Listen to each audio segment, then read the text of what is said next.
nama siapa yang dipercaya oleh Rasulullah jadi komandan. Beliau sempat mengingatkan kepada yang mau turun itu, tidak ada satupun yang turun. Rasul menyatakan kita tidak boleh meninggalkan posisi sebelum ada instruksi dari Rasulullah. Tidak ada. Sehingga hanya si komandan dengan 9 orang yang masih bertahan, selebihnya turun memperebutkan itu. Khalid bin Walid yang waktu itu adalah panglima musyrikin, belum masuk Islam. Yang kelak nanti setelah jadi panglima Islam, dia ingin menebus semua dosa itu. Begitu dia melihat ke belakang, sebagian umat Islam sedang sibuk memperebutkan harta yang mereka tinggalkan, maka dia instruksikan pasukan orang-orang musyrikin untuk balik lagi. Balik lagi mereka menyerang, jadi kacau. Habis itu 9 pemanahnya cukup semua, termasuk yang di sini. Maka Rasul pun dianggap waktu itu sudah wafat. Karena ada seorang yang wajahnya mirip Rasul memang meninggal, seorang sahabat. Saya sering nama lupa. Itu para sahabat sudah banyak yang memeluk Rasul. Saat itu sudah habis, sudah pecah-pecah.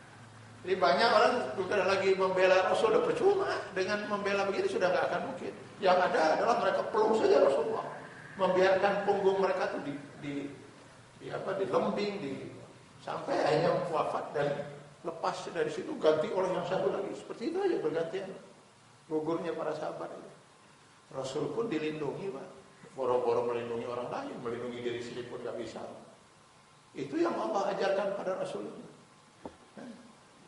Qul la amliku li nafsi darran wala naf'a illa ma Allah. Katakan Muhammad, saya tidak memiliki kemampuan untuk mencelakakan atau memberi mudarat pada orang lain. Rasul manusia biasa. Apa Rasul bisa menyelamatkan kita? Boro-boro menyelamatkan kita. Menyelamatkan dirinya juga nggak bisa, Pak. Maka gigi beliau satu rontok di perang Uhud itu karena kena batu lemparan orang musyrikin. Panah nembus gitu ke pelipis beliau. Sehingga ada seorang sahabat yang berusaha mengeluarkan panah itu dari kancing helm Rasulullah yang nembus karena panah itu. Dengan giginya, copotlah giginya satu. Beliau sendiri terpelanting itu.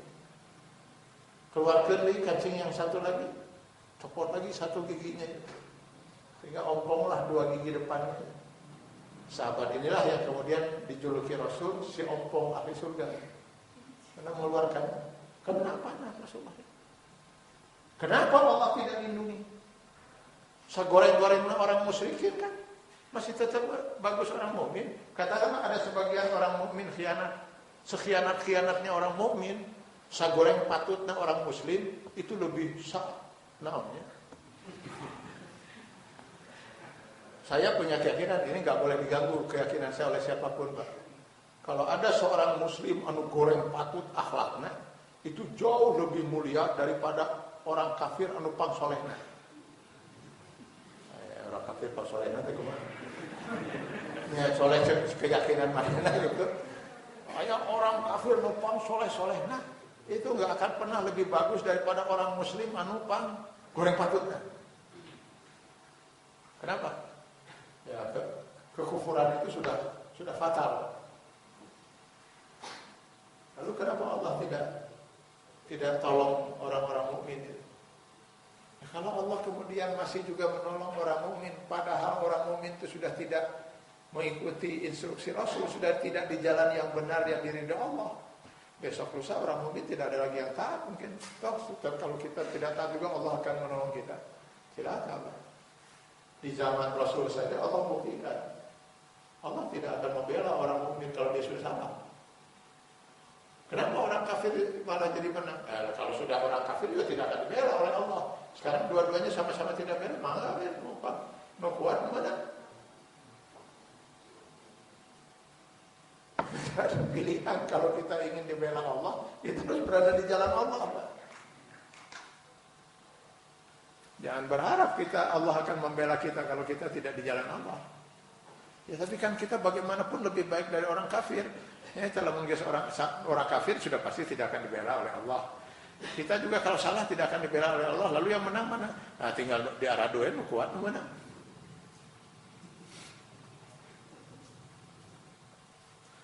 jangan salahkan Allah gitu. Jadi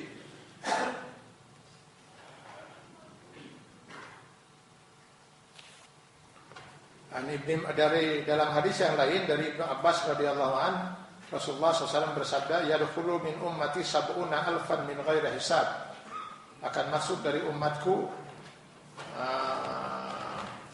70.000 umat yang akan masuk surga tanpa hisab.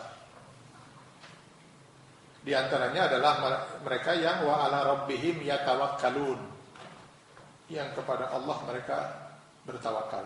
Hadis riwayat Bukhari.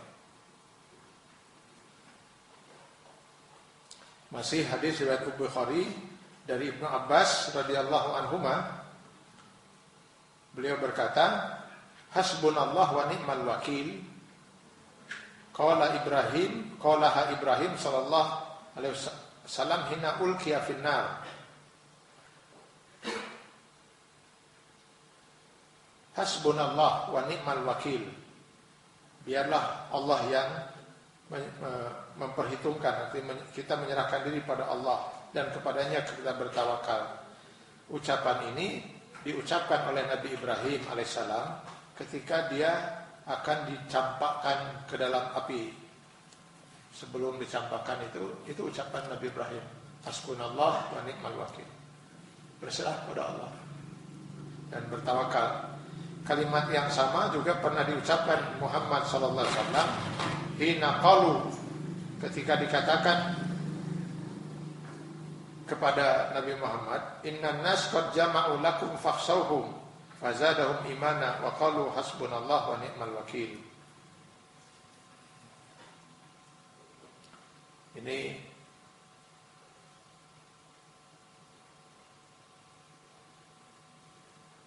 ketika orang-orang kafir sudah berkumpul dan mengepung Rasul dan umat Islam pada waktu perang Badar itu, maka ucapan Rasul dan umat pada waktu itu juga sama, hasbunallah wa ni'mal wakil.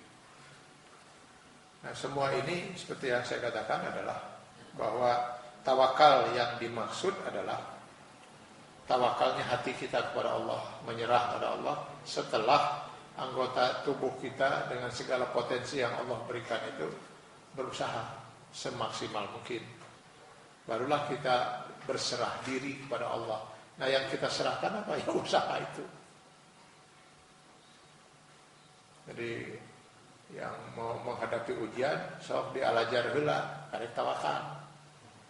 Lain diajar henteu terus tawakal gitu. Nah, ini kita sering tawakal ini dipakai alasan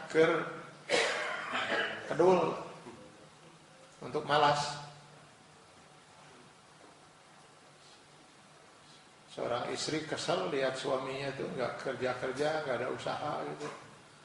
Sepanjang hari bacaan koran, iklan dari kabeak dibacaan gitu. Lalu kata istrinya, cik tukang usaha. Kalau akang tidak usaha mah dari mana kita mau dapat rezeki? Lalu si suami menjawab, Bu, rezeki, jodoh, ajal, itu semua sudah ditetapkan oleh Allah. Kalau seandainya Allah menakdirkan kita hari ini tidak dapat rezeki, saya mau pergi kemanapun tidak akan dapat. Tapi kalau seandainya Allah takdirkan kita hari ini dapat rezeki, tunggu sebentar, Ainu datang, Krim, Assalamualaikum. Ini betul rumahnya Pak Anu, betul kiriman.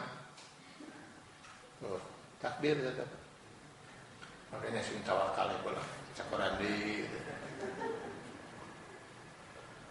15 menit kemudian istrinya datang bawa kopi panas dengan sepiring super mie, yang roti. Kang, ini ada roti super mie masih kena panas dan kopi juga masih panas. Silahkan dinikmati, Kang. Sing percaya karena takdir, Kang. Sing tawakal ke Allah. Kalau dia konsekuen dengan prinsip takdir dan tawakal yang salah seperti tadi itu, harusnya dia mengatakan, Bu, andai kata kopi, super mie, dan roti ini Allah takdirkan hari ini menjadi rezeki saya, nanti mereka akan masuk sendiri ke dalam mulut saya. Tawakal ya, Bu lah tawakal. Terus saya dipelong si super mie. Ternyata dia sudah tidak akan sekuat, tangannya sudah datang ke piring, nyopot roti, masukkan salangap, terus dikunyah kan itu, ambil air. Nah, tawakal itu tidak bisa dengan berserah tanpa usaha. Usaha. Bahwa nanti setelah diusahakan yang kopi terus kedorong orang lain sampai tumpah, ya itu berarti takdirnya memang tidak tadi diminum, tapi harus diusahakan. Ulah kan dipelong.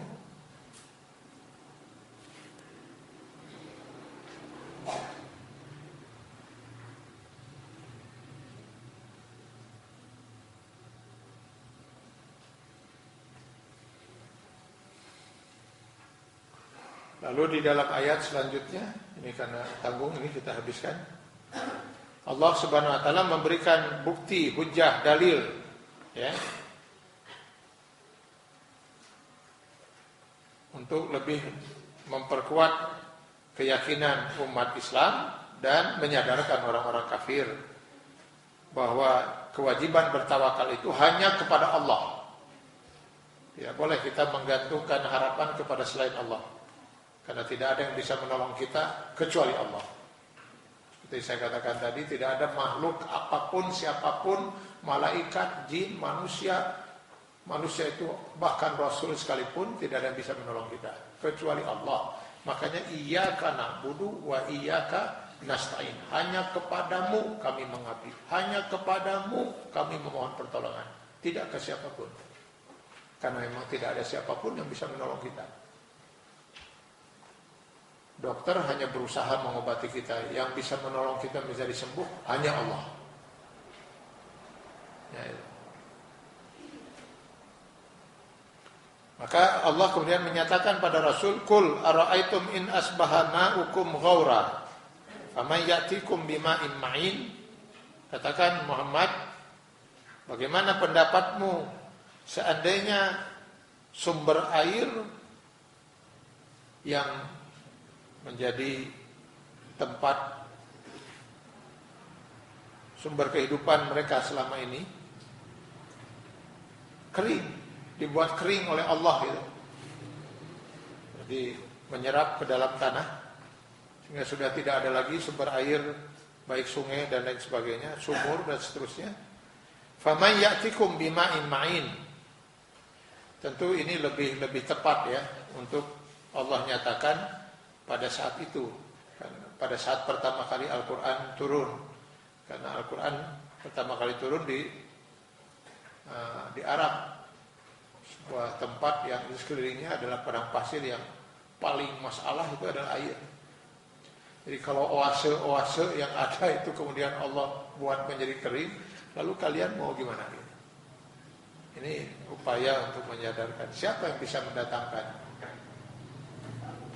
air yang kemudian mengalir, ma'in. Ya tentu tidak ada yang bisa menjawab itu kecuali, tidak ada yang bisa menjawab itu kecuali Allah Subhanahu wa taala. Seperti dalam surat Al-Waqiah, surat ke-56 ayat 68-69, afara'aitumul ma'al ladzi tashrabun, tidakkah kau perhatikan air yang kalian minum, antum anzaltumuhu minal muzni am nahnul munzilun, kaliankah yang menurunkannya dari sumbernya, awan, atau kami yang telah menurunkannya, kata Allah. Tidak ada satupun manusia yang berani mengklaim kalau dialah yang menciptakan hujan. Boro-boro menciptakan hujan, nggak ada manusia bisa menciptakan air, Pak. Segelas lah. Tolong ciptakan air segelas itu. Siapa yang bisa, Pak? Padahal unsur air sudah ditemukan H2O. So, ditanya segelas air. Allah kadang-kadang nantang dengan susu. Bisakah kita membuat susu? Dulu pernah itu di Universitas California mencoba menjawab tantangan ini. Mereka membuat susu buatan. Sebenarnya bukan membuat, mereka hanya kan kita nggak pernah menciptakan apa-apa, Pak. Mengolah bahan-bahan yang sudah Allah ciptakan. Jadi mereka buat untuk seperti susu itu dari bahan-bahan ini. Dan seperti biasa setelah mereka berhasil membuat itu, yang pertama kali dicoba beri, Pak, tikus. Jadi ada 7 ekor tikus Ada 14 ekor tikus gitu. 7 ekor dikasih susu yang asli, susu sapi misalnya atau susu. 7 ekor lagi dikasih susu yang buatan itu. Seminggu yang ini tambah gemuk, ini tambah kurus. Minggu kedua ini tambah gemuk lagi, ya parah kabeh. Itu pun sebenarnya manusia nggak membuat susu. Jadi apa sih yang dibuat oleh manusia? Hanya mencoba kursi, ya itu dari kursi dari bahan. Kalau dari kayu, dari pohon yang Allah ciptakan. Ya. Kita hanya mengolah ini saja, bukan menciptakan. Kita nggak pernah menciptakan apa-apa loh.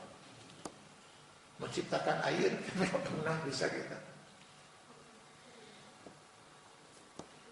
Jadi semua ini harusnya membuat orang-orang kafir itu sadar dan mau beriman. Dan bagi kita orang-orang mukmin, Allah menunjukkan kemahakuasaannya, sehingga bagi kita orang mukmin, yakinilah selama kita berada di jalan Allah, kita pasti selamat. Apapun yang Allah putuskan pada kita, itu pasti menyelamatkan kita dunia akhirat. Selama kita di jalan Allah. Miskin, alhamdulillah. Saya kalau yakin di jalan Allah, lalu Allah miskinkan saya, alhamdulillah. Benar, alhamdulillah. Sehat, alhamdulillah. Sakit, alhamdulillah. Sembuh, alhamdulillah. Mati, alhamdulillah. Asal di jalan Allah, Pak. Tapi begitu keluar dari jalan Allah, silakan kita. Apapun silakan kita. Kaya, silakan kita. Kaya yang gak diridhoi Allah untuk apa? Maka terus terang saya ini prinsip yang harus saya selalu pegang. Saya tidak pernah sedikit pun merasa iri melihat orang kafir benghar. Gak ada saya iri sedikit pun. Gak ada rasa iri sedikit pun lihat orang kafir kaya ya. Masa saya iri melihat orang kafir? Malah yang saya bayangkan ini jelma calon neraka. Masa saya iri? Aduh saya tahu calon neraka iri saya. Maka kalau lihat orang kafir punya jabatan tinggi, bonghar, segala macam, enggak iri sedikit pun saya. Tuh hayang-hayang acan. Tapi kalau saya melihat bapak-bapak, ibu-ibu yang saroleh gini terus balenghar, wah saya iri Pak. Saya ingin itu kalau hari benghar, hari soleh bari benghar. Tapi hari benghar ke soleh itu hayang. Daripada saya benghar ke soleh, mendingan benghar tapi soleh. Sama.